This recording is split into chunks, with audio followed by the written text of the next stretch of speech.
I'm Emily. The sunlight broke through the clouds for the first time in days as the man was led away in handcuffs, shouting empty threats. I stood on the courthouse steps, my daughter Lily at my side, clutching my hand tightly. The gray scarf, which had become a symbol of both my kindness and the battle I'd fought, was wrapped around my shoulders. It felt like a shield against the world that had once mocked me. I remembered how they'd called me stupid, telling me I was weak for opening my door to a stranger in need. But now, as I watched the man who'd stolen from my family being taken away, I knew that kindness had been my greatest strength. It had led me on a journey that I could have never anticipated, a journey that had tested my resolve and my faith in humanity. It all started on a cold, drizzly evening.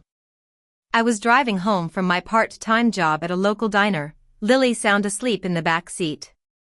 I had been so worried about paying the bills and keeping our small house that I could hardly focus on the road. The rain was pelting against the windshield of my old, beat-up car, and the wipers were working overtime to keep my vision clear. As I drove along a desolate stretch of road, I saw a figure limping on the side. It was a military man, his clothes soaked through and torn, his body hunched under the weight of a duffel bag. I recalled my father's words, "Never drive past someone left behind." Against my better judgment, I pulled over. Lily stirred in the back, asking, "Mom, why are we stopping?" I grabbed my father's old scarf from the passenger seat and rolled down the window. "Sir, are you okay?" I called out. He turned, his face pale and drawn, with deep, set eyes that held a world of pain.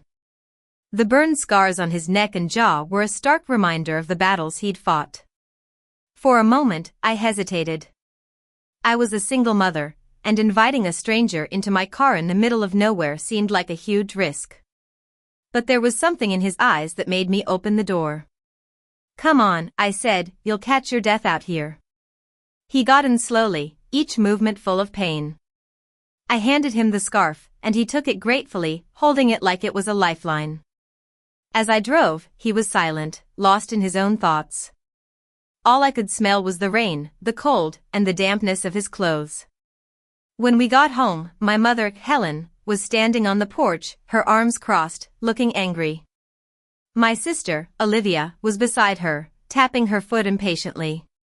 The moment I stepped out of the car, Helen hissed, "You're so foolish, Emily. Picking up a stranger like that. You're risking Lily's life." Olivia just rolled her eyes and mumbled something about me being naive. I tried to explain that I couldn't leave him there, that I saw my father in his eyes. But my words fell on deaf ears. Later that night, after I'd dropped the man off in town, he whispered a thank you before disappearing into the rain. I sat on the edge of my bed, looking at the scarf. I wondered if I'd made the right decision. I was already struggling to keep our heads above water, and yet I'd helped a stranger. Days passed, and I was still haunted by that decision. I was constantly running errands, trying to find ways to make ends meet. I took Lily to the community center for a free meal one Sunday. As we walked in, I noticed Helen and Olivia standing near the coffee machine. The moment they saw me, they exchanged a look. "Don't you think it's dangerous, bringing strangers around your daughter?" Olivia said loudly, her voice cutting through the chatter. Others around us started to stare, and I could feel the heat rise in my cheeks. Helen joined in, "You're not capable of taking care of this house, let alone helping others." Lily looked up at me, confused and scared. "Mom, are we going to lose our house?" she asked. I forced a smile and said, "Not if I can help it, baby." But inside, I was breaking. I felt so alone, like I was being judged by everyone around me. That night, I was sitting at the kitchen table, looking at the bills piled up in front of me, when my phone buzzed. It was a message from an unknown number, "You helped me. Let me help you." I was skeptical at first, but I couldn't afford to ignore it. The next day, I met the man, whose name was David, at a local diner. When I saw him, he was wearing the scarf I'd given him. He told me that he knew my father. Years ago, when David was injured in a training accident, my father had helped him. He took him to a clinic, paid for the treatment, and gave him a ride home. My father had told him that kindness mattered, even when it felt like weakness.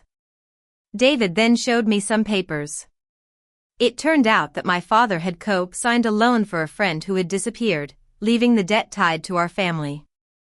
The debt had been quietly passed along, and now the bank was trying to foreclose on our house. I was furious. I could hear Helen's voice in my head, calling my father a fool.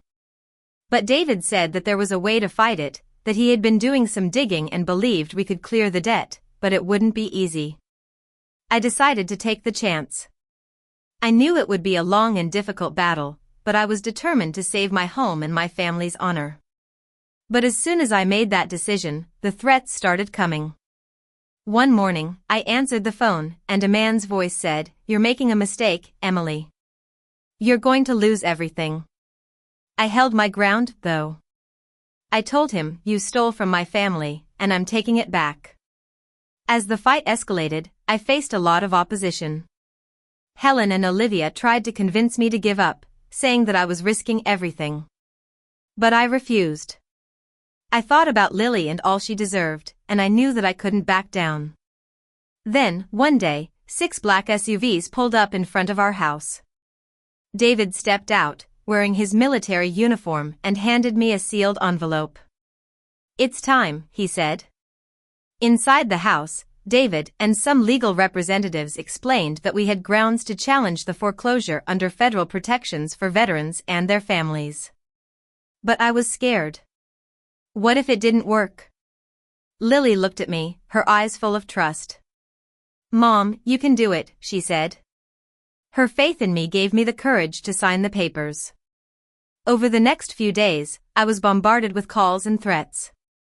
The man who had stolen from us was trying to scare me into giving up. But every time I wanted to give in, I thought about my father, about his kindness and his belief in doing the right thing. There were also good moments. When I shared my story online, I was overwhelmed by the support. Neighbors I hadn't spoken to in years offered their help. Strangers messaged me, saying they believed in me. Finally, the day of the court hearing arrived. As I walked into the courthouse, I felt a mix of fear and determination. I saw the man who had stolen from us across the hallway. He sneered at me, saying, "You're going to regret this." But I didn't flinch. I walked to the witness stand and told the truth. I spoke about my father's service, his kindness, and how this debt had haunted our family. I held the man's gaze as the lawyers presented the evidence, and slowly, his smug smile faded. When the judge finally read the verdict, stating that the lien on our house was fraudulent and that my father's name was cleared, I couldn't hold back the tears. It was a victory, not just for our family, but for the belief in kindness and justice. Now, as I sit on the porch with Lily, watching the light dance on the leaves, I know that the journey was worth it. We were called stupid, but it was our kindness that saved us. If you've ever been called foolish for standing up for what's right, know that you're not alone. Let this be a story of hope and strength, a reminder that kindness can prevail, even in the darkest of times. If you've had a similar experience, I'd love to hear your story. Share it in the comments below, and let's inspire each other. This isn't the end, it's just the beginning of a new chapter.